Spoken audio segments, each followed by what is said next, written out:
Chapter 36 खूनी लड़ाई। विशाल पहाड़ आकाश को चीरते हुए खड़े थे, उनकी चोटियां बादलों से ढकी हुई थीं। नक्शे के अनुसार निषिद्ध क्षेत्र इन पहाड़ों के पास स्थित था। आर्यन और लीना ने योद्धाओं के साथ शिविर स्थापित किया और यात्रा की अगली चुनौती पर चर्चा की। पहाड़ों को पार करना मुश्किल होगा, एक अनुभवी योद्धा बोला, जिसका चेहरा झुर्रियों से भरा था और आंखों में अनुभव की गहराई थी। इन रास्तों पर बहुत कम लोग चलते हैं और वे खतरनाक जंगली जानवरों और विश्वासघाती इलाके से भरे हुए हैं। हमें सावधानी से चलना होगा, आर्यन ने सहमति व्यक्त की। हर कदम पर सतर्क रहना जरूरी है। लीना ने मानचित्र को ध्यान से देखा। पहाड़ों के पार एक घाटी होनी चाहिए, उसने बताया। नक्शे के अनुसार निषिद्ध क्षेत्र उस घाटी के अंत में स्थित है। सुबह होते ही वे पहाड़ों की चढ़ाई शुरू करने के लिए तैयार हो गए। यात्रा कठिन और थकाऊ थी। उन्हें चट्टानों पर चढ़ना पड़ा, संकरे रास्तों पर चलना पड़ा और गहरी खाइयों को पार करना पड़ा। रास्ते में उनका सामना जंगली बिल्लियों, जहरीले सांपों और विशाल भालुओं से हुआ। योद्धाओं का कौशल और आर्यन की तलवारबाजी ही उन्हें इन खतरों से बचा पाए। कई दिनों की कठिन चढ़ाई के बाद वे आखिरकार पहाड़ों के दूसरी तरफ पहुंच गए। उनके सामने एक विशाल घाटी फैली हुई थी, जो घने जंगल और ऊंची चट्टानों से घिरी थी। हवा में एक अजीब सी खामोशी थी, मानो प्रकृति स्वयं ही इस क्षेत्र से दूर हो गई हो। ये निषिद्ध क्षेत्र जैसा लगता है, लीना ने फुसफुसाते हुए कहा। एक अजीब सी ऊर्जा यहाँ मौजूद है। आर्यन ने सिर हिलाया। वह भी हवा में मौजूद अजीब ऊर्जा को महसूस कर सकता था। यह एक अंधेरा और भयावह एहसास था, जो उन्हें खतरे की चेतावनी दे रहा था। वे धीरे धीरे घाटी में उतर गए, सतर्कता से अपने परिवेश का निरीक्षण करते हुए। जंगल घना था और पेड़ों की शाखाएं इतनी जटिल थीं कि सूर्य का प्रकाश भी मुश्किल से ही जमीन तक पहुंच पाता था। हवा में एक सड़ी गंध थी और जमीन पर टूटी हुई शाखाएं और हड्डियां बिखरी हुई थीं। अचानक घने झाड़ियों से एक तीर सीटी बजाता हुआ निकला। आर्यन जल्दी से झुक गया, तीर उसके सिर के ऊपर से गुजरते हुए पेड़ पर जाकर लगा। डाकू, लीना चिल्लाए। चारों ओर से डाकू उनकी ओर दौड़ पड़े। वे जंगली दिखते थे, उनके चेहरों पर लालच और क्रोध का भाव था। लड़ाई तुरंत शुरू हो गई। आर्यन और योद्धा तलवारें और भाले लेकर डाकुओं से भिड़ गए। लीना अपने तीर कमान का इस्तेमाल करते हुए दूर से ही उन पर हमला कर रही थी। लड़ाई भयंकर थी। डाकू बेरहम थे, लेकिन आर्यन और योद्धा भी अनुभवी लड़ाके थे। तलवारें चमक रही थीं, भाले हवा में घूम रहे थे और तीर हवा चीर रहे थे। कुछ ही देर में कई डाकू जमीन पर मृत पड़े हुए थे, लेकिन बाकी डाकू पीछे हटने का कोई संकेत नहीं दे रहे थे। आर्यन ने लड़ाई के बीच में देखा कि डाकुओं का एक बड़ा समूह घाटी के अंत की ओर भाग रहा था। उनके नेता, एक विशालकाय व्यक्ति जो बाघ की खाल पहने हुए था, जोर से चिल्ला रहा था। वे निषिद्ध क्षेत्र में जा रहे हैं। आर्यन ने चिल्लाते हुए बाकी योद्धाओं को आदेश दिया। उन्हें रोकना होगा। वे डाकुओं का पीछा करने लगे। घाटी का अंत घने कोहरे से ढका हुआ था, जिससे देखना मुश्किल हो रहा था। आर्यन और उसके साथी धीरे धीरे कोहरे में दाखिल हुए, जमीन पर गीली पत्तियों की सरसराहट सुनते हुए। कोहरे के बीच से उन्हें एक विशाल झील दिखाई दी। झील का पानी पूरी तरह से स्थिर था, इसकी सतह पर कोई लहर नहीं थी। झील के बीच में एक छोटा सा द्वीप था, जो नंगे चट्टानों और मृत पेड़ों से ढका हुआ था। अचानक आर्यन ने देखा कि डाकुओं का नेता द्वीप पर कूदने के लिए झील के किनारे खड़ा है। उसके हाथ में एक नक्काशीदार लाठी थी और वह अजीब शब्दों का जाप कर रहा था। वह क्या कर रहा है? लीना ने फुसफुसाते हुए पूछा। मुझे नहीं पता, आर्यन ने जवाब दिया, लेकिन हमें उसे रोकना होगा। वे जल्दी से झील के किनारे पहुंचे, लेकिन डाकुओं का नेता पहले ही द्वीप पर कूद चुका था। वह लाठी को ऊपर उठाया और जोर से जमीन पर पटक दिया। जमीन कांपने लगी। झील का शांत पानी अचानक उबलने लगा और हवा में एक भयानक गर्जना गूंजी। झील के बीच से एक विशालकाय सांप, जिसके शरीर पर काले और हरे रंग के धब्बे थे, ऊपर उठा। सांप इतना बड़ा था कि वह ऊंचे पेड़ों से भी ऊंचा था। उसकी आंखें चमक रही थीं और उसका मुंह जहर से भरा हुआ था। डाकुओं का नेता जोर से हंसने लगा। मैंने जादूगर की सबसे बड़ी शक्ति को जगा दिया है, वह चिल्लाया। अब ये जंगल मेरा होगा। आर्यन और उसके साथी स्तब्ध रह गए। डाकुओं का नेता जादूगर की शक्ति को जगाने में सफल हो गया था और अब जंगल को भयानक खतरा मंडरा रहा था। आर्यन और उसके साथी भयभीत खड़े थे। विशाल सांप के सामने वे चींटियों से ज्यादा बड़े नहीं लगते थे। सांप ने अपना विशाल सिर घुमाया और उन पर अपनी चमकती आंखें गड़ा दी। उसकी फुफकार इतनी तेज थी कि हवा में कंपन होने लगा। हमें उस सांप को रोकना होगा। लीना चिल्लाई, तीर कमान को संभालते हुए। आर्यन जानता था कि तीर और तलवारें इस विशालकाय सांप के खिलाफ कारगर नहीं होंगी। उन्हें किसी रणनीति की जरूरत थी। वह जल्दी से चारों ओर देखा, द्वीप के नंगे चट्टानों और टूटे हुए पेड़ों का निरीक्षण करते हुए। अचानक उसकी नजर झील के किनारे पड़े एक टूटे हुए पेड़ पर पड़ी। पेड़ की जड़ें जमीन से बाहर निकली हुई थीं और वे काफी मोटी और मजबूत दिख रही थीं। जड़ों का इस्तेमाल करो, आर्यन चिल्लाया। उन्हें सांप के चारों ओर लपेटो। योद्धा तुरंत समझ गए। वे झील के किनारे दौड़े और टूटे हुए पेड़ की मोटी जड़ों को पकड़ लिया। मिलकर उन्होंने जड़ों को खींचा और उन्हें सांप के शरीर के चारों ओर लपेटने की कोशिश की। सांप क्रोधित हो गया। वह फुफकारता हुआ झुका, जड़ों को अपने शरीर से हटाने की कोशिश करता हुआ। योद्धा जितना जोर लगाते, सांप उतना ही ज्यादा बल लगाता। जमीन फिर से कांपने लगी और ऐसा लगा कि द्वीप टूटकर झील में समा जाएगा। आर्यन को पता था कि योद्धा ज्यादा देर तक सांप को नहीं रोक पाएंगे। उन्हें जल्दी से कुछ करना था। उसने लीना की ओर देखा। मुझे विचलित करने में मदद करो, उसने कहा। मुझे सांप के पास जाने का मौका चाहिए। लीना समझ गई। उसने तुरंत अपने तीर कमान से कई तीर छोड़े, जो सीधे सांप की आंखों की ओर गए। हालांकि तीर उसे नहीं लगे, लेकिन उन्होंने सांप का ध्यान आकर्षित कर लिया। आर्यन इस मौके का फायदा उठाते हुए झील के किनारे से दौड़ा। वह सांप के विशाल शरीर के चारों ओर लपेटी गई जड़ों के पास पहुंचा।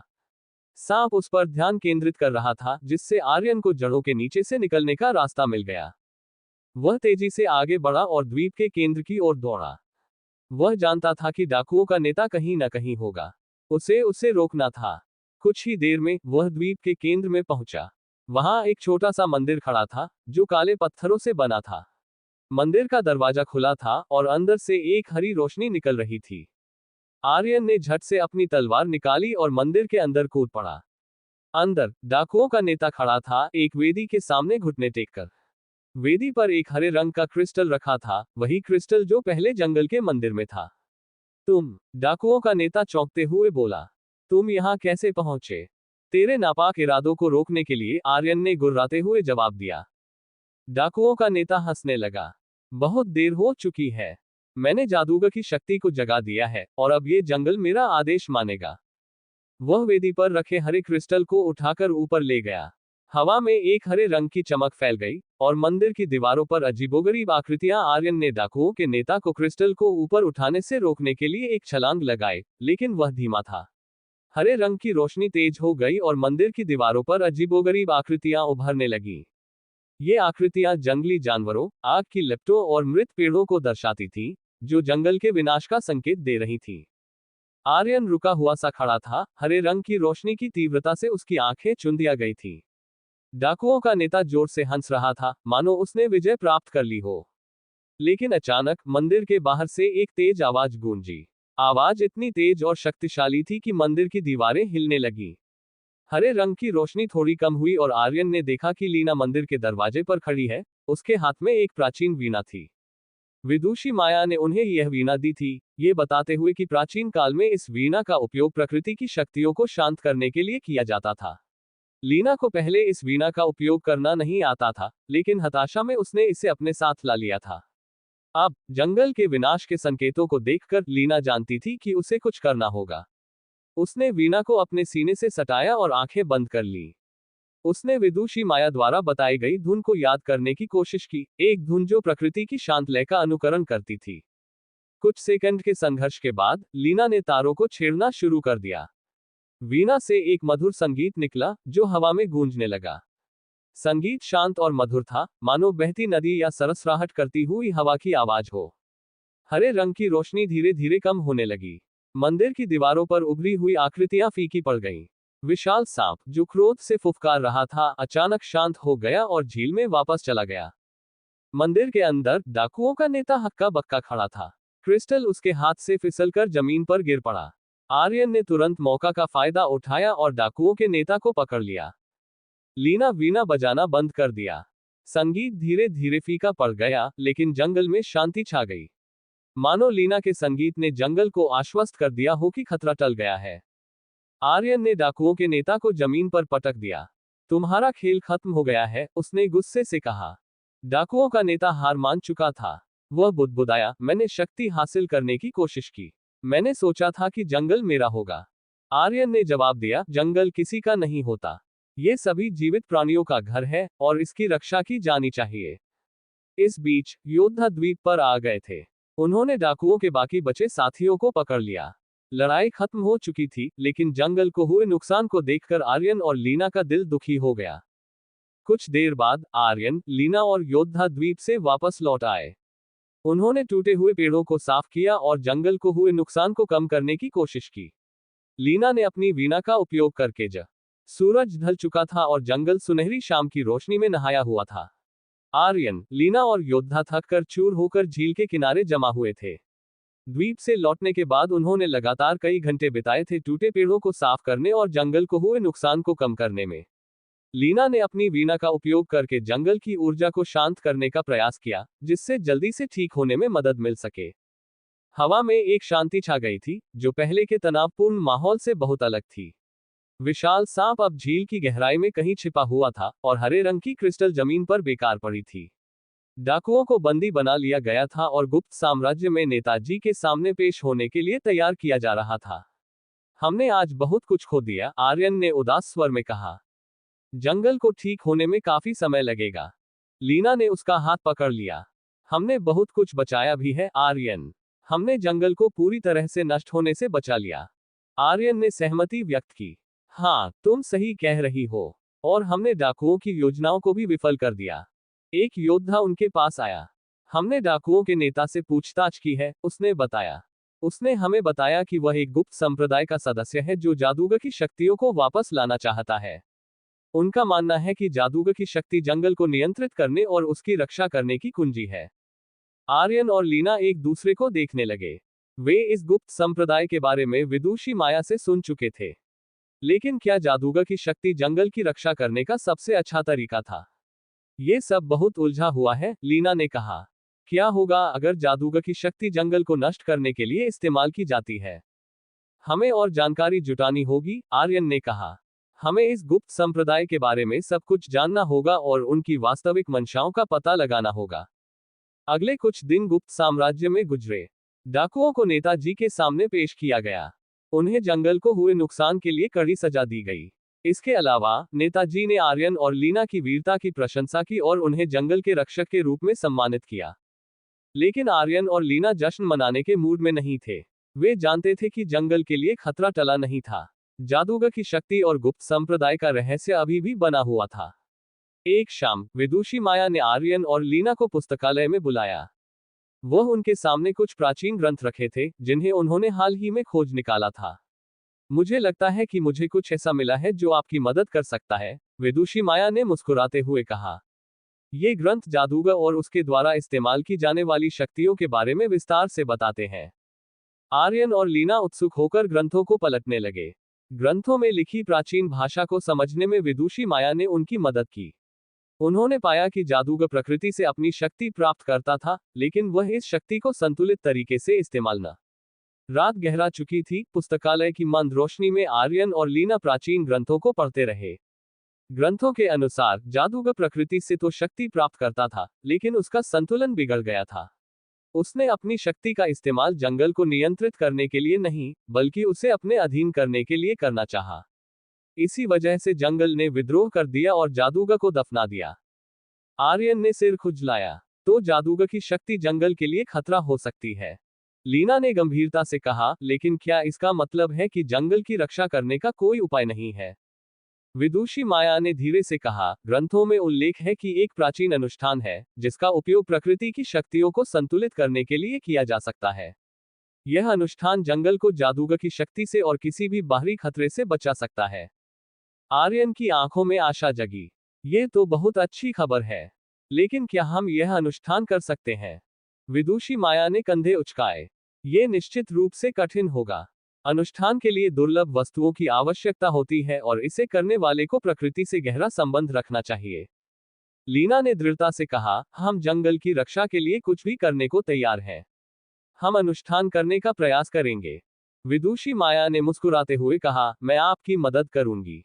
आने वाले दिनों में हम अनुष्ठान के बारे में और जानेंगे और यह पता लगाएंगे कि उसे सफल बनाने के लिए क्या आवश्यक है। जंगल की भविष्यवाणी अनिश्चित थी। लेकिन आर्यन, लीना और विदुषी माया हार मानने को तैयार नहीं थे। वे जंगल की रक्षा करने के लिए दृढ़ संकल्पित थे, चाहे उन्हें कितनी भी कठिनाइयों का सामना करना पड़े। चैप्टर 37 गुप्त साम्राज्य के शांति का पुनः निर्माण। जंगल की भविष्यवाणी अनिश्चित थी, लेकिन आर्यन, लीना और विदुषी माया हार मानने को तैयार नहीं थे। वे जंगल की रक्षा करने के लिए दृढ़ संकल्पित थे, चाहे उन्हें कितनी भी कठिनाइयों का सामना करना पड़े। हफ्तों की मेहनत के बाद आर्यन, लीना और विदुषी माया पुस्तकालय में जमे हुए थे। प्राचीन ग्रंथों के पन्नों को पलटते हुए उन्होंने जंगल की रक्षा के लिए प्राचीन अनुष्ठान के बारे में गहन ज्ञान प्राप्त कर लिया था। अनुष्ठान जटिल था और इसकी सफलता कई दुर्लभ वस्तुओं को इकट्ठा करने पर निर्भर करती थी। पहली वस्तु थी जंगल का आंसू। ग्रंथों के अनुसार यह एक दुर्लभ सफेद फूल था जो केवल पूर्णिमा की रात को खिलता था और उसकी सुगंध जंगल के सार को समेटे हुए होती थी। दूसरी वस्तु थी पहाड़ का दिल। यह एक चमकता हुआ क्रिस्टल था जो ज्वालामुखी के गर्म केंद्र से प्राप्त होता था और पृथ्वी की शक्ति का प्रतीक था। तीसरी वस्तु थी हवा की फुसफुसाहट।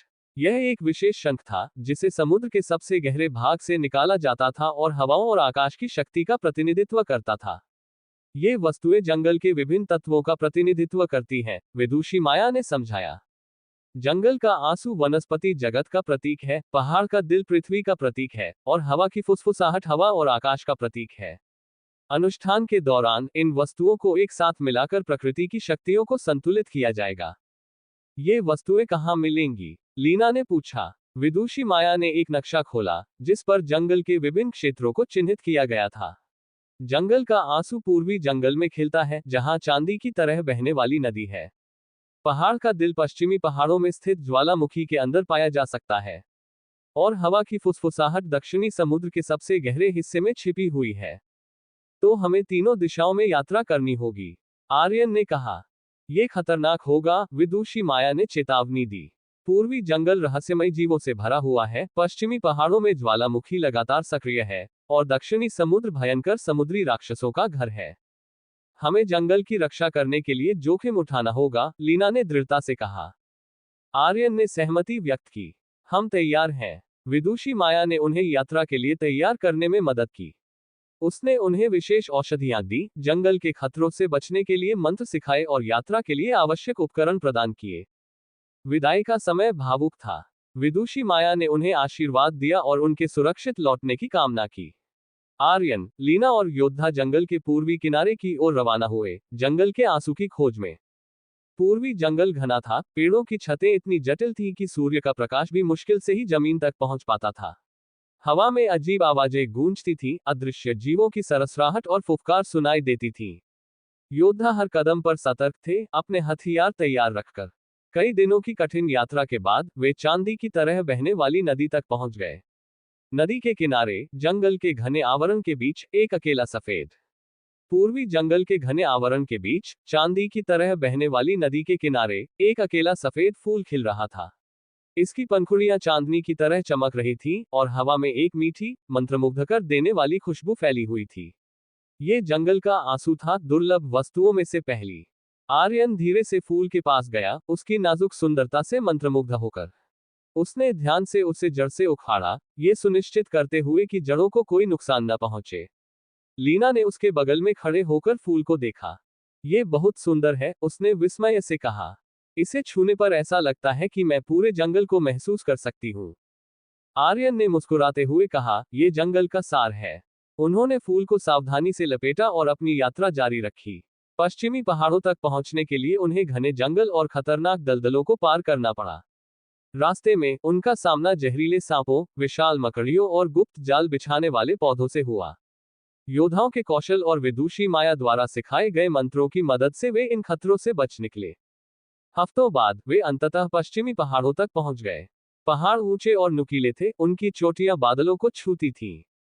लगातार धुआं उगलने वाला ज्वालामुखी पहाड़ों के बीच का केंद्र बिंदु था। पहाड़ का दिल ज्वालामुखी के अंदर होना चाहिए, लीना ने कहा, ज्वालामुखी के मुंह से निकलते हुए लालगर्म लावा को देखते हुए। ये बहुत खतरनाक है, एक योद्धा ने चिंता से कहा। ज्वालामुखी कभी भी फट सकता है। आर्यन ने दृढ़ निश्चय से कहा, हमें जंगल की रक्षा के लिए जोखिम उठाना होगा। उन्होंने ज्वालामुखी के मुंह के पास जाने के लिए रस्सियों और हुक का इस्तेमाल किया। लावा का तेज गर्म था, हवा में गंधक की तीखी गंध भर गई थी। ज्वालामुखी के अंदर का रास्ता भयानक था, चट्टानें गर्म थी और जमीन हर कदम पर हिल रही थी। उन्होंने ज्वालामुखी के मुंह के पास जाने के लिए रस्सियों और हुक का इस्तेमाल किया। लावा का तेज गर्म था, हवा में गंधक की तीखी गंध भर गई थी। ज्वालामुखी के अंदर का रास्ता भयानक था, चट्टानें गर्म थी और जमीन हर कदम पर हिल रही थी। अचानक जमीन जोर से कांपी। ज्वालामुखी फटने की आवाज गूंजी। चट्टानें गिरने लगी और लावा का प्रवाह बढ़ गया। योद्धा घबरा गए, लेकिन आर्यन ने उन्हें शांत रहने का आदेश दिया। वे तेजी से भागे, ज्वालामुखी से निकलने का रास्ता ढूंढते हुए। तभी उन्हें एक छोटी सी गुफा दिखाई दी। वे गुफा के अंदर घुसे और वहां उन्हें एक चमकता हुआ क्रिस्टल मिला। ये क्रिस्टल ज्वालामुखी के गर्म केंद्र से निकला हुआ था और तेज रोशनी बिखेर रहा था। यही पहाड़ का दिल था। ज्वालामुखी से बाहर निकलने के बाद वे राहत की सांस लेते हुए जमीन पर गिर पड़े। उन्होंने पहाड़ का दिल सावधानी से लपेटा और अपनी यात्रा के अंतिम चरण की ओर बढ़े। दक्षिणी समुद्र एक विशाल जलराशि थी। इसकी लहरें क्रोधित होकर तट से टकराती थीं। समुद्र के ऊपर काले बादल छाए हुए थे और हवा में नमकीन गंध भर गई थी। हवा की फुसफुसाहट कहाँ मिल सकती है? लीना ने पूछा। समुद्र के विशाल विस्तार को निहारते हुए लीना ने पूछा, हवा की फुसफुसाहट कहाँ मिल सकती है? समुद्र इतना विशाल है, हमें कहाँ से शुरू करना चाहिए? आर्यन ने गंभीरता से जवाब दिया, ग्रंथों में बताया गया है कि शंख किसी समुद्री मंदिर के खंडहरों में छिपा हुआ है। किंवदंतियों के अनुसार यह मंदिर कभी समुद्र के नीचे के एक शक्तिशाली शहर का हिस्सा था, जो अब भूकंप के कारण डूब चुका है। एक नाविक के रूप में अपने अनुभवों को याद करते हुए एक योद्धा आगे आया। मैंने सुना है कि ऐसे खंडहर मौजूद हैं, उसने कहा। वे समुद्र के दक्षिणी सिरे पर स्थित हैं, जहां ज्वालामुखी विस्फोटों ने समुद्र तल को तोड़ दिया है। आर्यन ने सिर हिलाया। तो वहीं हमें जाना होगा। लेकिन समुद्र के नीचे के खंडहरों तक पहुंचना आसान नहीं था। उनके पास कोई जहाज नहीं था और समुद्र राक्षसों की कहानियां खतरनाक थीं। विदुषी माया ने उन्हें जो उपकरण दिए थे, उनमें से एक जादुई हार थी, जो पानी के नीचे सांस लेने में मदद करती थी। हालांकि यह हार केवल 3 लोगों के लिए ही कारगर थी। मुझे और योद्धाओं को जहाज ढूंढना होगा, लीना ने कहा। तुम और एक योद्धा हार पहनकर समुद्र के नीचे जा सकते हो। आर्यन असहमत था। ये बहुत खतरनाक है। मैं तुम्हें अकेले नहीं जाने दूंगा। हमें जल्दी करने की जरूरत है, लीना ने जोर देकर कहा। जंगल को खतरे में है। हम दोनों को हार पहननी चाहिए। योद्धा जहाज ढूंढेंगे और हम समुद्र के नीचे खोज करेंगे। आखिरकार आर्यन मान गया। उन्होंने जादुई हार पहनी और समुद्र में कूद पड़े। समुद्र का पानी ठंडा था, लेकिन हार ने उन्हें गर्म और सांस लेने में सक्षम रखा। पानी के नीचे की दुनिया अंधेरे और रहस्यमय थी। मछलियों के अजीबोगरीब झुंड उनके आसपास तैरते थे और चमकने वाले जीव अंधेरे में रोशनी बिखेरते थे। वे नक्शे के निर्देशों का पालन करते हुए तैरते रहे, टूटे हुए जहाजों के मलबे और प्राचीन मूर्तियों के बीच से गुजरते हुए। रास्ते में उन्हें एक विशाल समुद्री सांप का सामना करना पड़ा। इसकी आंखें लाल थीं और इसके नुकीले दांत बाहर निकले हुए थे। आर्यन ने अपनी तलवार निकाली, लेकिन वह जानता था कि पानी के नीचे लड़ना मुश्किल होगा। लीना ने जल्दी से सोचा। उसने विदुषी माया द्वारा सिखाए गए एक विशेष मंत्र का जाप करना शुरू कर दिया। मंत्र की ध्वनि तरंगों ने पानी में कंपन पैदा कर दिया और समुद्री सांप चौंक कर पीछे हट गया। वे इस मौके का फायदा उठाकर आगे बढ़ते रहे। कई घंटों की खोज के बाद उन्हें समुद्र के तल पर एक विशाल मंदिर का खंडहर दिखाई दिया। इसकी मूर्तियों पर जमीन और समुद्री जीवों की आकृतियां बनी हुई थीं, जो इस खोए हुए शहर की कहानी बताती थीं। वे मंदिर के अंदर घुसे, टूटे हुए स्तंभों और ढह चुकी दीवारों के बीच से गुजरते हुए। अचानक आर्यन की नजर एक वेदी पर रखे एक सुंदर शंख पर पड़ी। ये शंख मोती की तरह चमक रहा था और इसकी सतह पर हवा के घुमावदार आकार बने हुए थे। यही हवा की फुसफुसाहट थी। लेकिन जैसे ही वे शंख को उठाने के लिए आगे बढ़े, मंदिर के अंधेरे कोनों से भयानक आवाजें गूंजी। विशाल केकड़ों का झुंड उनकी ओर झपट्टा मारने लगा। उनके मोटे खोल चमक रहे थे और उनके चिमटे खतरनाक रूप से खुल रहे थे। आर्यन और लीना ने अपनी तलवारें निकाल ली, लेकिन केकड़ों की तादाद बहुत ज्यादा थी। लड़ाई कठिन थी। आर्यन ने कई केकड़ों को मार गिराया, लेकिन लगता था कि उनकी संख्या कम होने का नाम ही नहीं ले रही थी। लीना ने जल्दी से सोचा और विदुषी माया द्वारा सिखाए गए एक और मंत्र का जाप करना शुरू कर दिया। इस मंत्र ने पानी में बुलबुले पैदा कर दिए, जो केकड़ों को भ्रमित कर दिया। इस मौके का फायदा उठाकर आर्यन और लीना शंख को पकड़कर मंदिर से बाहर भाग निकले। वे तेजी से तैरते हुए समुद्र की सतह पर पहुंचे। हवा में सांस ले पाना कितना सुखद लगा। उनके ऊपर योद्धा एक छोटी सी नाव लेकर उनकी ओर आ रहे थे। वे नाव पर चढ़ गए और राहत की सांस ली। वापसी की यात्रा कठिन थी, लेकिन उनके पास हवा की फुसफुसाहट थी। तीनों दुर्लभ वस्तुएं अब उनके पास इकट्ठी हो चुकी थीं। गुप्त साम्राज्य वापस पहुंचने में उन्हें कई हफ्ते लग गए। विदुषी माया उनकी वापसी से बहुत खुश हुई।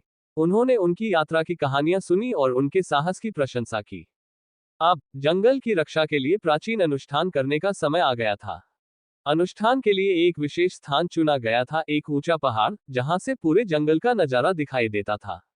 आर्यन, लीना, योद्धा और गुप्त साम्राज्य के कई सदस्य अनुष्ठान में शामिल हुए। विदुषी माया ने अनुष्ठान का नेतृत्व किया। उन्होंने जंगल के आंसू, पहाड़ का दिल और हवा की फुसफुसाहट को एक विशेष वेदी पर रखा। फिर उन्होंने प्राचीन मंत्रों का जाप करना शुरू किया। उनकी आवाज शक्तिशाली थी और पूरे जंगल में गूंज उठी। अनुष्ठान के दौरान हवा में एक विद्युत प्रवाह महसूस हुआ। पेड़ हिलने लगे और जानवर जोर से गरजने लगे। जंगल की आत्मा जागृत हो रही थी। वेदी पर रखी दुर्लभ वस्तुएं चमकने लगी और उनसे निकलने वाली ऊर्जा जंगल में फैल गई। कुछ देर बाद चमक कम होने लगी और जंगल शांत हो गया। एक शांत शक्ति पूरे वातावरण में व्याप्त हो गई थी। आर्यन और लीना ने एक दूसरे को देखा, उनकी आंखों में राहत और खुशी झलक रही थी। विदुषी माया ने मुस्कुराते हुए कहा, अनुष्ठान पूरा हो गया है। जंगल अब संतुलित है और जादूगर की शक्ति से सुरक्षित है। जंगल में खुशी की लहर दौड़ गई। जानवरों ने आनंद से आवाजें निकाली और पेड़ों की पत्तियां हवा में सरसराहट शुरू हो गई थी, जैसे कि वह सब अपने जीत की खुशी मना रहे हो। जंगल में शांति कायम हो गई थी। आर्यन इस वक्त एक अपने वर्चुअल स्पेस में था। इस वक्त उसके चारों तरफ शक्तियां तेजी से फैल रही थी। आसपास शक्तियों का तूफान आया था। इसी वक्त एक छोटा सा धमाका हुआ, जिसके बाद आर्यन के आसपास की सभी शक्तियां उसके अंदर समा गई। तभी आर्यन शक्तियों का ढेर जमा होने लगा।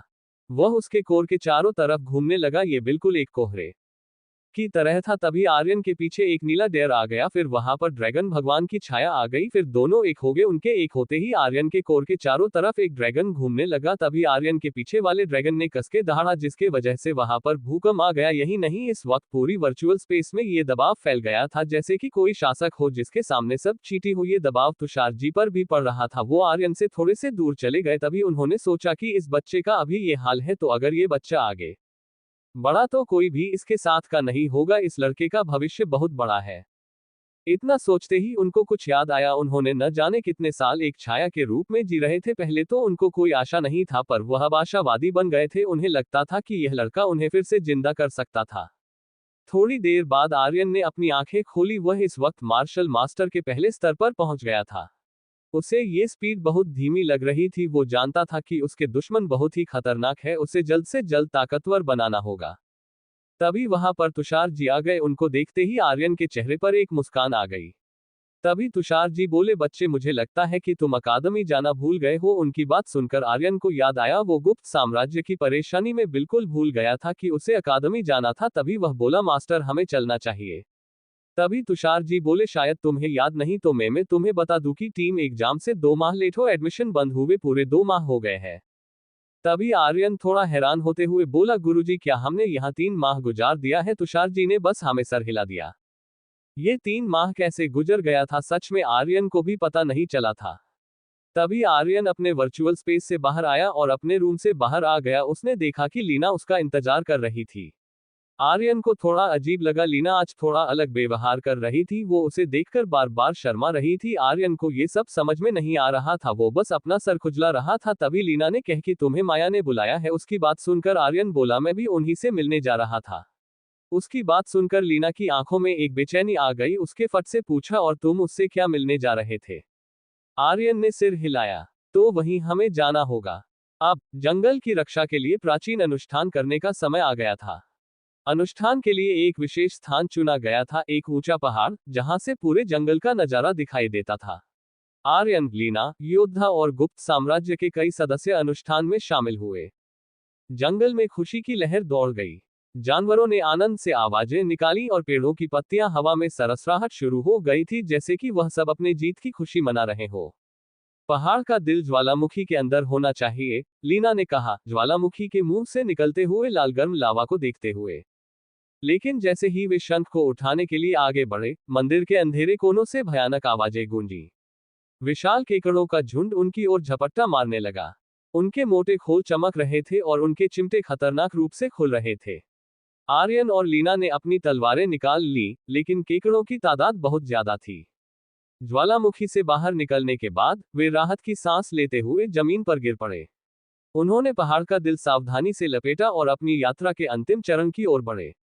पूर्वी जंगल के घने आवरण के बीच, चांदी की तरह बहने वाली नदी के किनारे, एक अकेला सफेद फूल खिल रहा था। इसकी पंखुड़ियां चांदनी की तरह चमक रही थीं, और हवा में एक मीठी, मंत्रमुग्ध कर देने वाली खुशबू फैली हुई थी। ये जंगल का आंसू था, दुर्लभ वस्तुओं में से पहली। तभी आर्यन थोड़ा हैरान होते हुए बोला, गुरुजी, क्या हमने यहाँ 3 माह गुजार दिया है? तुषार जी ने बस हमें सर हिला दिया। ये 3 माह कैसे गुजर गया था, सच में आर्यन को भी पता नहीं चला था। तभी आर्यन अपने वर्चुअल स्पेस से बाहर आया और अपने रूम से बाहर आ गया। उसने देखा कि लीना उसका इंतजार कर रही थी। आर्यन को थोड़ा अजीब लगा, लीना आज थोड़ा अलग व्यवहार कर रही थी। वो उसे देखकर बार बार शर्मा रही थी। आर्यन को ये सब समझ में नहीं आ रहा था, वो बस अपना सर खुजला रहा था। तभी लीना ने कहा कि तुम्हें माया ने बुलाया है। उसकी बात सुनकर आर्यन बोला, मैं भी उन्हीं से मिलने जा रहा था। उसकी बात सुनकर लीना की आंखों में एक बेचैनी आ गई। उसके फट से पूछा, और तुम उससे क्या मिलने जा रहे थे? वे नक्शे के निर्देशों का पालन करते हुए तैरते रहे, टूटे हुए जहाजों के मलबे और प्राचीन मूर्तियों के बीच से गुजरते हुए। रास्ते में उन्हें एक विशाल समुद्री सांप का सामना करना पड़ा। इसकी आंखें लाल थीं और इसके नुकीले दांत बाहर निकले हुए थे। आर्यन ने अपनी तलवार निकाली, लेकिन वह जानता था कि पानी के नीचे लड़ना मुश्किल होगा। इतना सोचते ही उनको कुछ याद आया। उन्होंने न जाने कितने साल एक छाया के रूप में जी रहे थे। पहले तो उनको कोई आशा नहीं था, पर वह अब आशावादी बन गए थे। उन्हें लगता था कि यह लड़का उन्हें फिर से जिंदा कर सकता था। लेकिन समुद्र के नीचे के खंडहरों तक पहुंचना आसान नहीं था। उनके पास कोई जहाज नहीं था, और समुद्र राक्षसों की कहानियां खतरनाक थीं। विदुषी माया ने उन्हें जो उपकरण दिए थे, उनमें से एक जादुई हार थी, जो पानी के नीचे सांस लेने में मदद करती थी। हालांकि यह हार केवल 3 लोगों के लिए ही कारगर थी। आर्यन धीरे से फूल के पास गया, उसकी नाजुक सुंदरता से मंत्रमुग्ध होकर उसने ध्यान से उसे जड़ से उखाड़ा, ये सुनिश्चित करते हुए कि जड़ों को कोई नुकसान न पहुंचे। लीना ने उसके बगल में खड़े होकर फूल को देखा। जंगल में शांति कायम हो गई थी। ये बहुत खतरनाक है, एक योद्धा ने चिंता से कहा। ज्वालामुखी कभी भी फट सकता है। दक्षिणी समुद्र एक विशाल जलराशि थी। इसकी लहरें क्रोधित होकर तट से टकराती थीं। समुद्र के ऊपर काले बादल छाए हुए थे और हवा में नमकीन गंध भर गई थी। विदुषी माया ने अनुष्ठान का नेतृत्व किया। उन्होंने जंगल के आंसू, पहाड़ का दिल और हवा की फुसफुसाहट को एक विशेष वेदी पर रखा। फिर उन्होंने प्राचीन मंत्रों का जाप करना शुरू किया। उनकी आवाज शक्तिशाली थी और पूरे जंगल में गूंज उठी। लड़ाई कठिन थी। आर्यन ने कई केकड़ों को मार गिराया, लेकिन लगता था कि उनकी संख्या कम होने का नाम ही नहीं ले रही थी। लीना ने जल्दी से सोचा और विदुषी माया द्वारा सिखाए गए एक और मंत्र का जाप करना शुरू कर दिया। इस मंत्र ने पानी में बुलबुले पैदा कर दिए, जो केकड़ों को भ्रमित कर दिया। इस मौके का फायदा उठाकर आर्यन और लीना शंख को पकड़कर मंदिर से बाहर भाग निकले। जंगल में शांति कायम हो गई थी। आर्यन ने दृढ़ निश्चय से कहा, हमें जंगल की रक्षा के लिए जोखिम उठाना होगा। थोड़ी देर बाद आर्यन ने अपनी आंखें खोली। वह इस वक्त मार्शल मास्टर के पहले स्तर पर पहुंच गया था। उसे ये स्पीड बहुत धीमी लग रही थी। वो जानता था कि उसके दुश्मन बहुत ही खतरनाक है। उसे जल्द से जल्द ताकतवर बनाना होगा। लीना ने जल्दी से सोचा। उसने विदुषी माया द्वारा सिखाए गए एक विशेष मंत्र का जाप करना शुरू कर दिया। मंत्र की ध्वनि तरंगों ने पानी में कंपन पैदा कर दिया, और समुद्री सांप चौंक कर पीछे हट गया। वे इस मौके का फायदा उठाकर आगे बढ़ते रहे।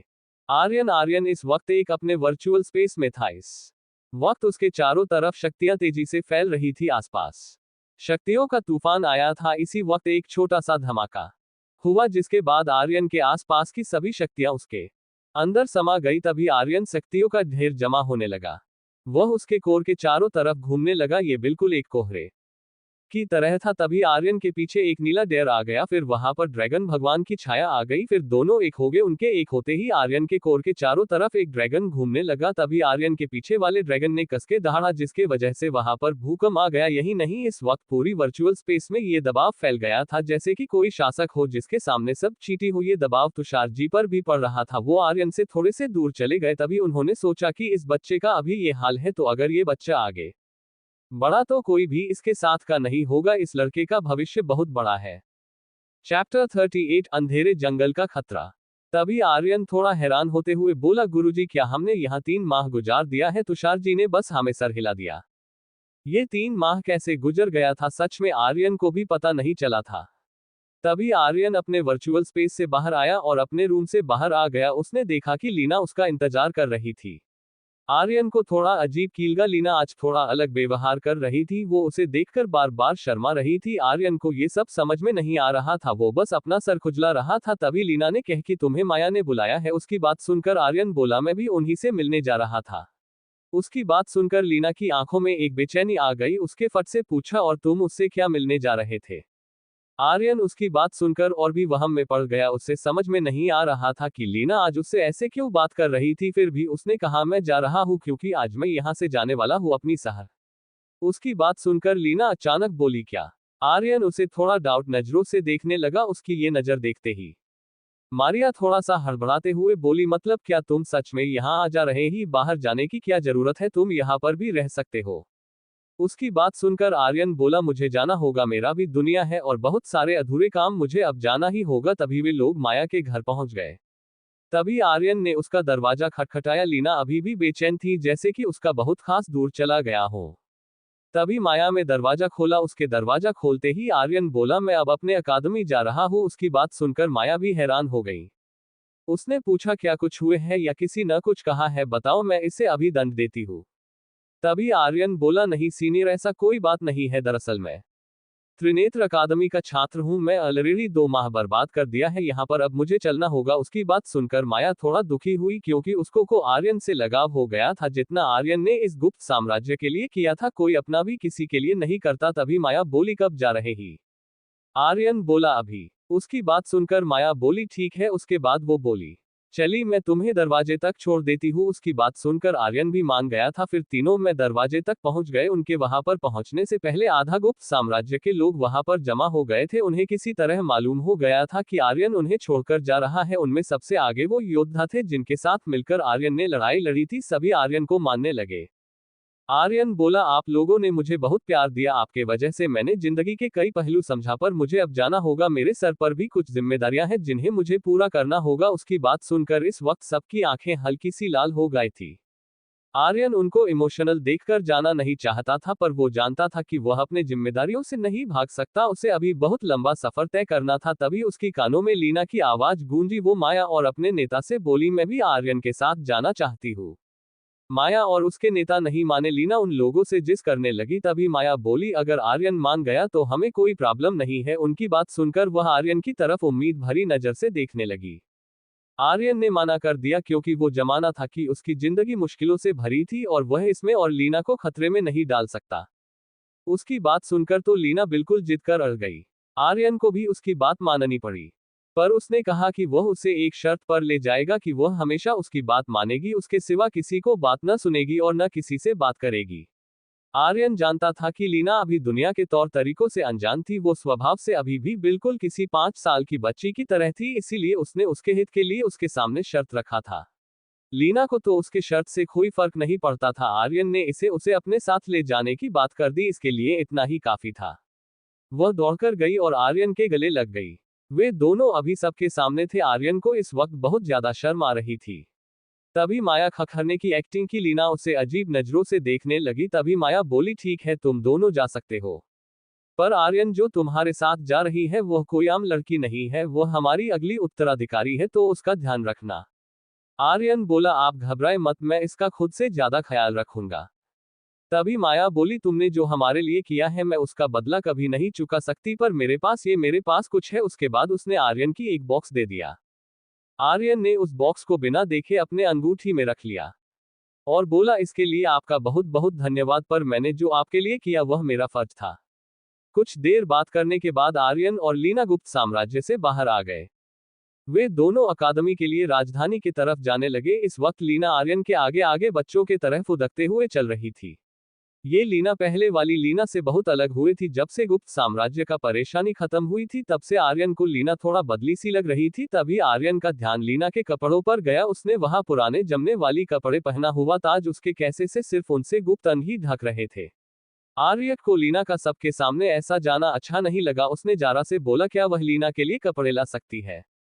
तभी जारा बोली, होस्ट मैं कर सकती हूं पर आपकी कुछ पॉइंट्स देने होंगे। उसकी बात सुनकर आर्यन को गुस्सा आ रहा था। तभी वह झुंझलाकर बोला, तुम एक कपड़े के लिए पॉइंट्स मांग रही हो, वो भी कुछ तुम जानती हो न? तुम्हारे एक पॉइंट से पर कपड़े के दुकान को खरीदा जा सकता है। तभी जारा बोली, होस्ट मैं जिस कपड़े की बात कर रही हूँ वह एक अमर वस्त्र है। उसके ऊपर किसी भी प्रकार के वेपन या मार्शल आर्ट का असर नहीं होता। अगर ज्यादा ताकतवर है तो वह 60% खुद पर खेल लेता है। उसकी बात सुनकर आर्यन बिल्कुल हैरान हो गया और बोला, क्या ऐसा भी कपड़े होते हैं? तो क्या मेरे लिए भी है? तभी जारा बोली, जी होस्ट एन। तभी आर्यन बोला, हम दोनों के लिए 4-4 सेट कपड़े बना दो और जितना लगे पॉइंट्स काट लेना, लेकिन कपड़े अच्छे क्वालिटी के होना चाहिए। उसके इतना कहते ही आर्य के सामने कपड़ों का ढेर आ गया। आर्यन ने उनमें से 2 लड़े निकले, एक उसके थे और एक लीना के। उसके बाद उसने सभी कपड़ों को स्पेस रिंग में रख दिया। तभी उसने आगे चल रही लीना को बुलाया और इस कपड़े बदलने को बोला। लीना ने बिना ना नुका के उसकी बात मान ली और कपड़े बदलने एक पेड़ के पीछे चली गई। आर्यन भी अपना कालड़ा चेंज कर लिया। कर जैसे ही लीना ने कड़े पहले उसके सामने आई, उसकी आंखें बस खुली की खुली रह गई। वह इस वक्त बस लीना को ही देखा रहा था। लीना इस वक्त लग ही रही थी इतनी खूबसूरत, वह इस वक्त मारिया से कम नहीं लग रही थी। उसे अपने तरफ ऐसा देखता देख लीना को बहुत हैरानी हुई। उसे लगा कि वह अच्छी नहीं दिख रही है। तभी उसने आर्यन से पूछा, क्या मैं अच्छी नहीं लग रही ही हूँ? उसने बात सुनकर आर्यन होश में आया। उसके, कह अच्छी, तुम बहुत प्यारी लग रही हो। उसके मुंह से तारीफ सुनते ही लीना बहुत खुश ही गई, एक दौड़ कर गई और आर्यन के बाएं हाथ को पकड़ लिया। उसके बाद आर्यन को लीना ऐसी लड़की थी जिसने कभी भी अपने बचपने में हो, और बात भी सही थी। लीना के बचपन में ही उसके माँ बाप मारे गए थे। वो जब से होश में आई थी तब से बस डाकुओं से लड़ाई और अपने साम्राज्य को कैसे बचाना है यही चल रहा था। आज पहली बार वह अपने लिए जीने जा रही थी। कोई था जो उसका हर जिद मान रहा था। इस वक्त लीना खुद को दुनिया के सबसे महफूज आदमी के हाथों में लग रही थी। वो जब भी आर्यन के साथ होती थी इसे दूसरा कुछ समझ तो नहीं आता था, बस वह उसके साथ बहुत सिक्योर पाती थी। इसी तरह वे लोग हंसते खेलते गुप्त साम्राज्य से बहुत दूर आ हुए थे। लोग इस वक्त जंगल के बीचों बीच थे। आर्यन को थोड़ा घबराहट हो रही थी। राजधानी अभी बहुत दूर थी, इसीलिए उसको बहुत टेंशन हो रहा था। वो अकेला होता तो कोई बात नहीं था, इस वक्त उसके साथ लीना थी। जंगल की घनी छाया उनके ऊपर मंडरा रही थी। सूरज ढल चुका था और पेड़ों की जटिल शाखाओं ने आसमान को पूरी तरह से ढक लिया था। हवा में एक अजीब सी सन्नाटा छाया हुआ था, जिसे सिर्फ कभी कभार किसी अदृश्य पशु की चीख या पत्तियों के सरसराहट से तोड़ा जाता था। आर्यन चिंतित होकर चारों ओर देखने लगा। राजधानी अभी भी काफी दूर थी और जंगल जितना सुंदर दिखता था उतना ही खतरनाक भी माना जाता था। डाकुओं और जंगली जानवरों की कहानियां उसके दिमाग में घूमने लगी। लीना हालांकि बेफिक्र दिख रही थी। वह पेड़ों पर चढ़ रही थी, फल तोड़ रही थी और जंगल की आवाजों का मजा ले रही थी। लीना, आर्यन ने उसे धीरे से पुकारा, रात हो रही है, हमें रुकने की जगह ढूंढनी चाहिए। पर आर्यन, लीना एक ऊंची शाखा से लटकती हुई बोली, ये जंगल कितना खूबसूरत है। देखो, ये चमकते हुए कीड़े। आर्यन ने मुस्कुराते हुए कहा, हाँ ये खूबसूरत है लेकिन खतरनाक भी है। याद है जारा ने जंगल के बारे में क्या बताया था? लीना हंस पड़ी। हाँ हाँ, डाकू और जंगली जानवर। लेकिन तुम हो ना मेरे साथ, मुझे किसी बात का डर नहीं है। आर्यन को उसकी मासूमियत पर प्यार आया। वह जानता था कि उसे लीना को खतरे का एहसास दिलाना नहीं चाहिए, लेकिन उसे सतर्क रहने की जरूरत थी। ठीक है, उसने कहा, लेकिन चलो पहले किसी गुफा या पेड़ पर ठिकाना ढूंढते हैं। रात में पेड़ों पर चढ़ना खतरनाक हो सकता है। लीना नीचे उतरी और आर्यन के साथ जंगल के अंदरूनी हिस्से में घुसी। धीरे धीरे अंधेरा और गहरा होता जा रहा था, जिससे उनकी राह और कठिन हो गई थी। अचानक कुछ सरसराहट की आवाज उनके कानों में आई। आर्यन ने तुरंत ही लीना का हाथ पकड़ लिया और उसे अपने पीछे खड़ा कर लिया। उसने धीरे से अपने आप को संभाला और अपनी तलवार निकाली। लीना उसकी पीठ के पीछे सहमी खड़ी थी, उसकी सांसें तेज चल रही थी। आर्यन ने फुसफुसाते हुए कहा, डरो मत लीना, जो भी हो हम इसका सामना करेंगे। कुछ पल के लिए जंगल में खामोशी छा गई। तभी झाड़ियों के पीछे से एक जोड़ी चमकती हुई आंखें निकली। आंखें गुस्से से चमक रही थी और एक शक्तिशाली गर्जना हवा में गूंज उठी। एक विशाल बाघ काले धारियों से सजा हुआ झाड़ियों से बाहर निकला। उसकी गर्जना जंगल को कंपा रही थी और उसकी आंखों में खून का प्यास झलक रही थी। लीना को ऐसे जानवरों की आदत थी। उसने अपना तलवार निकाल लिया और जैसे ही आहें बढ़ने वाली थी, तभी आर्यन ने उसका हाथ पकड़कर रोक लिया, क्योंकि आर्यन जानता था कि तलवार से बाघ का सामना करना मूर्खता होगी। उसे जल्दी से कोई उपाय सोचना था। आर्यन ने गहरी सांस ली और अपनी आंखें बंद कर ली। तभी उसने अपने तलवार में शक्तियां डालना शुरू कर दिया। उसके इतना करता ही वहां पर सुनहरी रोशनी जलने लगी। उसके इतना करते ही वो टाइगर बहुत ज्यादा उग्र हो गया और आर्यन की तरफ देखकर दहाड़ने लगा और आर्यन की तरफ छलांग लगा दी।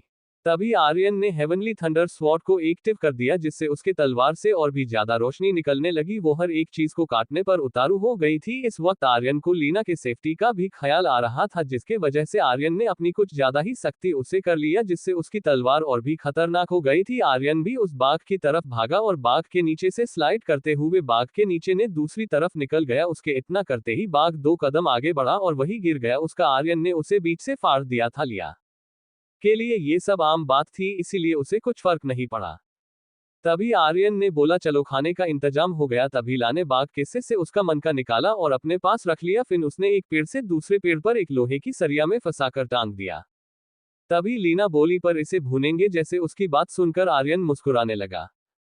तभी आर्यन ने अपनी आंखें बंद के उसके तुरंत बाद उसके दाहिने हाथ की अंगुली पर एक लौ जलने लगी। फिर वह एक आग का गोला बन गया। तभी लीना ने फाटक से कुछ सूखी टहनियों को टाइगर के बॉडी के नीचे सजा दिया। तभी आर्यन ने उसमें आग लगा दिए। कुछ ही देर में वहां पर एक बहुत ही अच्छी सुगंध फैल गई।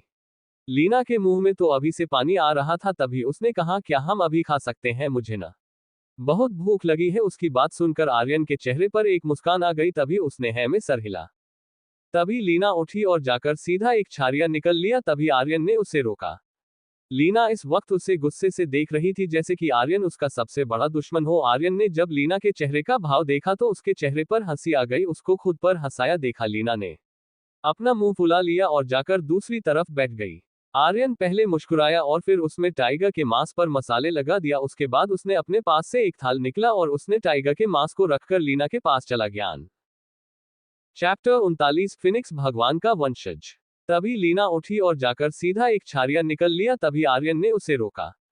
लीना इस वक्त उसे गुस्से से देख रही थी, जैसे कि आर्यन उसका सबसे बड़ा दुश्मन हो। आर्यन ने जब लीना के चेहरे का भाव देखा तो उसके चेहरे पर हंसी आ गई। उसको खुद पर हंसाया देखा लीना ने अपना मुंह फुला लिया और जाकर दूसरी तरफ बैठ गई। आर्यन पहले मुस्कुराया और फिर उसमें टाइगर के मांस पर मसाले लगा दिया। उसके बाद उसने अपने पास से एक थाल निकला और उसने टाइगर के मांस को रखकर लीना के पास चला गया। उसके आते ही लीना ने अपना चेहरा घुमा लिया और बोली, मुझे भूख नहीं है। आर्यन ने उससे दोबारा नहीं पूछा और उसी के पास बैठ गया और एक बीते लेते हुए बोला, जिसको नहीं खाना न खाए, पर क्या स्वाद है। आज कितने दिनों के बाद इतना स्वाद मिला है। लीना को भूख तो पहले ही लगी थी, पर अब उसके बात सुनकर और भी भूख लगने लगी थी। तभी आर्यन का जैसे ही खाने पर था, लीना में फट से उसकी प्लेट को छीन लिया और साइड में भाग गई। आर्यन को उसकी हरकत पे हंसी आ गई। उसने खुद से कहा, बिल्कुल बच्ची है। फिर उसने खुद लिए मांस लिया और खा लिया। तभी उसके पास लीना दोबारा आए और बोली, मुझे प्यास लगी है। उसकी बात सुनकर आर्यन को ध्यान आ कि उसने तो पानी लिया ही नहीं। वह अपने सर को दबाने लगा। तभी लीना फिर जिद करने लगी, मुझे पानी पीना है। आर्यन ने अमृत का शीशी निकली। जैसे ही आर्यन ने शीशी निकाली, लीना ने उसे झट से छीन लिया और एक बार में पूरी शीशी पी गई। आर्यन बिल्कुल डर गया। उसने झट से कहा, ये तुमने क्या किया?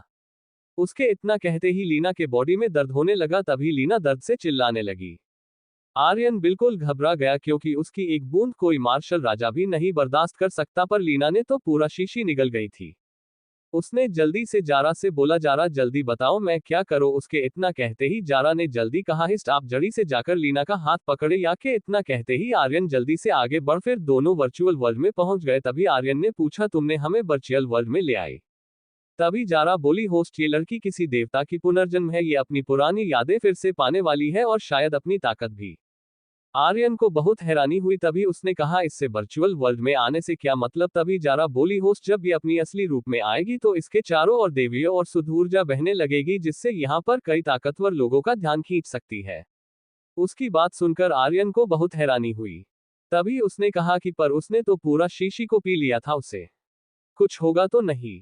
जारा बोली नहीं होस्ट, इसके वजह से उसकी सभी ताकतें वापस से जमने लगेगी और वो और भी ताकतवर लगने लगी थी। तभी उसने देखा कि लीना एक पत्थर पर अपने आप सो गई। तभी उसके चारों ओर पीली रोशनी छाने लगी। उसके बाद वह रोशनी एक कुकुन बन गया और लीना के चारों तरफ छा गया। तभी वहां पर तुषार जी आ गए। वहां आते ही वो बहुत हैरान हो गए। तभी वो बोले, ये लड़की यह पर। उनकी बात सुनकर आर्यन को हैरानी के साथ साथ उत्सुकता भी हुई। आर्यन ने पूछा, गुरुजी क्या आप इसके बारे में जानते हैं? तुषार ने हाँ में सर हिला दिया। उन्हें ज्यादा पता तो नहीं था पर वो इतना जानते थे ये रोशनी फिनिक्स के ब्लड लाइन है। तभी वो बोले, ये लड़की कोई आम लड़की नहीं है, ये फिनिक्स की ओरिजिनल ब्लड लाइन की खून है इसके पास। इसका मतलब ये फिनिक्स भगवान की वंशज है। पर वह फिर बोले, मैं इस बात से हैरान हूं कि उनके सभी वंशज तो बहुत पहले खत्म हो गए थे, पर इतने शुद्ध ब्लड लाइन वाली लड़की अभी भी जिंदा है, मुझे अभी भी हैरानी है। तभी आर्यन ने जंगल में हुआ सभी बातें बता दिया। तुषार जी को कोई हैरानी नहीं हुई कि उसने अमृत की पूरी शीशी एक बार में पी गई थी। एक दोबारा बोले, देखो उसकी ब्लड लाइन दबी हुई थी, पर जैसे ही उसने अमृत को पिया तो उसके ब्लड लाइन को पोषण मिल गया, जिसके वजह से वह जागृत हो गई। आर्यन को अब समझ में आ रहा था। तभी तुषार जी आर्यन से बोले, इसको उठने में अभी देरी है, तुम अभी जाकर आराम कर लो, कल तुम्हें अकादमी की तरफ जाना है। उनकी बात पर आर्यन बोला, वो कितने दिन में जाग सकती है? तभी तुषार जी बोले, इसे जागने में एक दिन भी लग सकता है और एक साल भी। अच्छा किया तुमने इसे ये पर लाकर, यहाँ बाहर से ज्यादा घनी आध्यात्मिक ऊर्जा है, जिसके वजह से यह यहाँ जल्दी ठीक हो जाएगी। तभी आर्यन बोला, लीना को उठने के बाद सब याद रहेगा कि वह सब भूल जाएगी। उसकी बात सुनकर तुषार जी बोले, नहीं बच्चे, अब उस पर डिपेंड है कि उसको कुछ याद रहेगा कि नहीं, पर तुम चिंता मत करो, उसको ज्यादा चांस रहेगा कि वह कुछ नहीं भूलेगी। उसके बाद तुषार जी वहां से चले गए। तभी आर्यन ने एक बार लीना को देखा और उसके पास ही कल्टीवेशन करने लगा। वह कई दिनों तक लीना के पास ही रहा। उसने अनुमान लगाया कि बाहर सुबह हो गई होगी, इसीलिए वह वर्चुअल वर्ल्ड से बाहर आ गया। उसमें जंगल में देखा सब पहले जैसा ही था। वह राजधानी की तरफ बढ़ने लगा। इस वक्त उसकी स्पीड बढ़ा लिया था।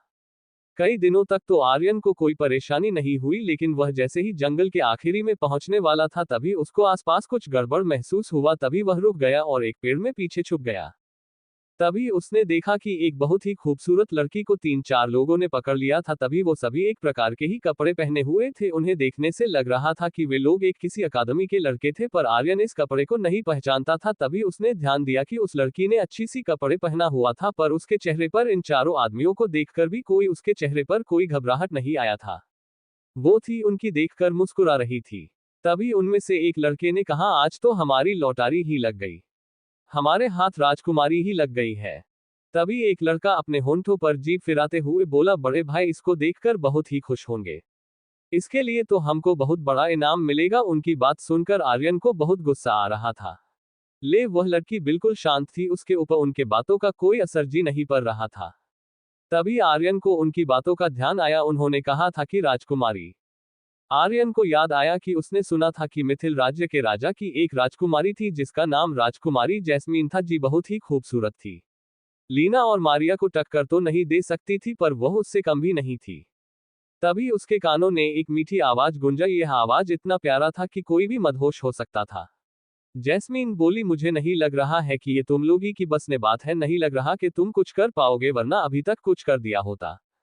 उसकी बात सुनकर उन चारों लड़कों को बहुत गुस्सा आ गया। तभी उनमें से एक लड़के ने अपनी तलवार से राजकुमारी जैस्मीन पर हमला कर दिया। तभी जमीन में अपने पंखे को उसके तरफ घुमा दिया। उसके पंखे से एक तलवार जैसी छाया निकली और इस लड़के के सर को धड़ से अलग कर दिया। उसके इतना करते ही वो तीनों लड़के गुस्सा हो गए। उन्होंने अपने मार्शल स्पिरिट प्रकट किया और राजकुमारी पर हमला कर दिया। आर्यन छुपकर सब देख रहा था। उसे समझ में नहीं आ रहा था कि आखिर ये लड़के थे कौन, जो जानकर भी कि ये राजकुमारी है फिर भी हमला कर रहे हैं। राजकुमारी जैस्मीन को ये उम्मीद नहीं थी कि ये लोग इतने ताकतवर होने। एक पल के लिए वो भी हड़बड़ा गई, फिर उसने अपने आप को शांत किया और उन तीनों पर हमला कर दिया। तभी उनमें से उन लोगों का लीडर था, उसने अपनी तलवार को राजकुमारी की तरफ कर दिया, जिससे एक भयंकर शक्ति राजकुमारी की तरफ चली गई। तभी राजकुमारी ने अपने पंखे को आगे की तरफ कर दिया, किसे उससे से भी गुलाबी रोशनी निकलने लगी और जाकर इस लीडर के हमले से टकरा गई। तभी पीछे से एक लड़के ने राजकुमारी और हमला कर दिया, जिसे उन्होंने देखा नहीं था। उसकी तलवार से राजकुमारी का बांह फट गया और वह थोड़ा घायल हो गई। तभी उनमें से एक और लड़के ने राजकुमारी पर हमला कर दिया। वो तलवार राजकुमारी को लगने ही वाला था कि एक हवा है और इस लड़के सर फट गया। ये देखकर सभी घबरा गए। तभी उनके लीडर ने कहा, किसने किया, क्या उसे अपने जान की चिंता नहीं है? जो भी है सामने आ जाए, वरना उसके लिए अच्छा नहीं होगा। उसकी बात सुनकर आर्यन बाहर आ गया। उसने कहा, अच्छा ये बात है। उसके बाद आर्यन उन लोगों की तरफ देखा तक नहीं और अपनी तलवार को चला दिया, जिससे उन तीनों को सोचने का भी मौका नहीं मिला। पल भर में उन तीनों का सर उनके धड़ से अलग हो गया था। राजकुमारी जैस्मीन ये सब देखकर डर गई थी। वो नहीं जानती थी कि आर्यन उसका दोस्त है या दुश्मन, पर वह जानती थी कि वह आर्यन से नहीं लड़ सकती। उसने अभी देखा था कि आर्यन कितना खतरनाक था, उसे एक पल में तीनों को मार दिया था।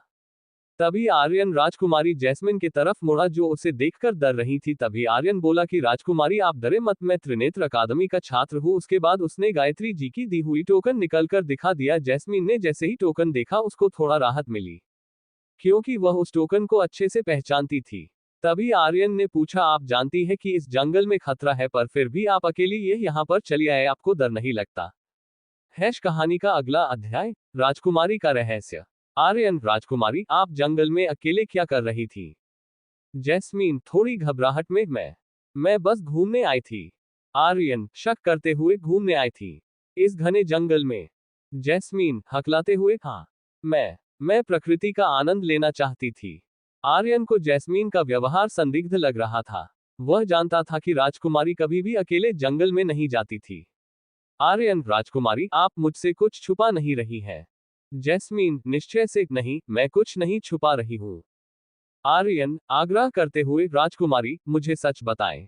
जैस्मीन कुछ देर के लिए चुप रही, फिर धीरे धीरे बोलना शुरू किया।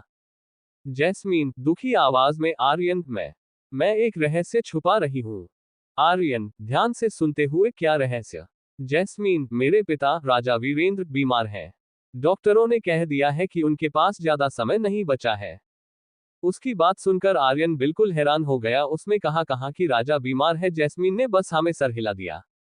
आर्यन ने सुना था कि राजा जल्दी किसी के सामने नहीं आते थे, लेकिन उनकी न आने की ये वजह है तो ये सभी के लिए सही नहीं है। पर वो सोच रहा था कि आखिर राजा बीमार हुए, इसका खबर बाहर नहीं आई। उसने ये बात जैस्मीन से पूछा। उसकी बात सुनकर जैस्मीन बोली, बड़े मंत्री ने ये सब सबसे छुपा के रखा ताकि कोई ये फैला न दे, नहीं तो मिठुल साम्राज्य की शांति खत्म हो जाएगी। आर्यन ने उसकी बात पर हामी भरी। वो भी जानता था कि ये बात किसी तरह बाहर नहीं आनी नहीं चाहिए। तभी आर्यन ने पूछा कि वो कैसे ठीक होंगे? जैस्मीन आंसू भरते हुए, हाँ, और मुझे पता चला है कि इस जंगल में एक जादुई झरना है, जिसका पानी किसी भी बीमारी को ठीक कर सकता है। आर्यन उम्मीद जगाते हुए, तो आप उस झरने की तलाश में थी? जैस्मीन हाँ, लेकिन मुझे रास्ता नहीं मिल रहा था। आर्यन आश्वासन देते हुए, चिंता न करें राजकुमारी, मैं आपकी मदद करूंगा। आर्यन ने जैस्मीन का हाथ थामा और उसे जंगल में और गहराई तक ले गया। वे घंटों चलते रहे, कई मुश्किलों का सामना करते हुए। अंत में उन्हें वह जादुई झरना मिल गया। वहां पहुंचते ही आर्यन को कुछ गड़बड़ लगा, क्योंकि वो जानता था कि इतनी कीमती चीज ऐसे ही नहीं रह सकती। तभी थोड़ा पहले ही सतर्क हो गया। तभी उसने अपनी आध्यात्मिक ऑरा को चारों तरफ फैलाया, लेकिन वहां पर कुछ नहीं मिला। वो फिर भी बहुत सतर्क था। उसने अपने साइड से एक पत्थर निकला और तालाब के अंदर फेंक दिया, जिससे जैसे ही वह पत्थर पानी में गिरने वाला था, तभी उस पानी से एक ब्लू लाइट निकली और इस पत्थर से टकरा गई, जिससे वह पत्थर चकनाचूर हो गया। आर्यन को इस बात का पहले से अंदाजा था, इसीलिए उसने अपनी शक्तियों को तलवार में डाला और हेविल स्वॉर्ड थंडर को जागृत कर दिया, जिससे उसके तलवार से सुनहरी रोशनी निकलने लगी। तभी आर्यन ने अपनी तलवार को झील की तरफ इशारा किया, जिससे वहां पर एक शक्तियों का लहर उठा और तालाब के पानी में चला गया। उसके जाते ही पूरे तालाब के पानी में हलचल मच गई। तभी उस तालाब से एक 7 फीट लंबा केकड़ा निकला। उसे देखते ही जैस्मीन बिल्कुल डर गई और जाकर आर्यन के पीछे छुप गई। आर्यन ने उसे चुप कराया, फिर सामने की तरफ देखा। तभी उस केकड़े ने आर्यन की तरफ हरा लार फेंका, जो बहुत ही खतरनाक जहर था। वह जैसे ही आर्यन की तरफ आने लगा, आर्यन झट से वह से हट गया और उसने जैस्मीन को भी हटा लिया। फिर उसने जल्दी से हेवनली स्वॉर्ड थंडर को चालू किया और उस केकड़े के आगे का चारों पैर काट दिया, जिससे वह केकड़ा गिर गया। तभी आर्यन ने उसका गर्दन काट दिया, जिससे वहां पर उस केकड़े का हरा खून फैल गया। जैस्मीन को उससे बहुत घिन आ रही थी। उसने अपनी नाक ढकी और फिर जैस्मीन ने झरने का पानी एक बोतल में भर लिया और खुशी खुशी वापस महल लौट गई। राजा वीरेंद्र ने जब वह पानी पिया, तो उनकी तबीयत धीरे धीरे सुधरने लगी। चैप्टर 40 आर्यन पर हमला। जैस्मीन ने झरने का पानी एक बोतल में भर लिया और खुशी खुशी वापस महल लौट गई। राजा वीरेंद्र ने जब वह पानी पिया, तो उनकी तबीयत धीरे धीरे सुधरने लगी। आर्यन अभी भी राजमहल में था, वह एक रूम में कल्टीवेशन कर रहा था। आर्यन अपने वर्चुअल वर्ल्ड में नहीं गया क्योंकि आसपास बहुत सारे ताकतवर इंसान थे, वो नहीं चाहता था कि किसी का ध्यान उपाय जाए, इसीलिए आर्यन ने कोई भी गलती न करने की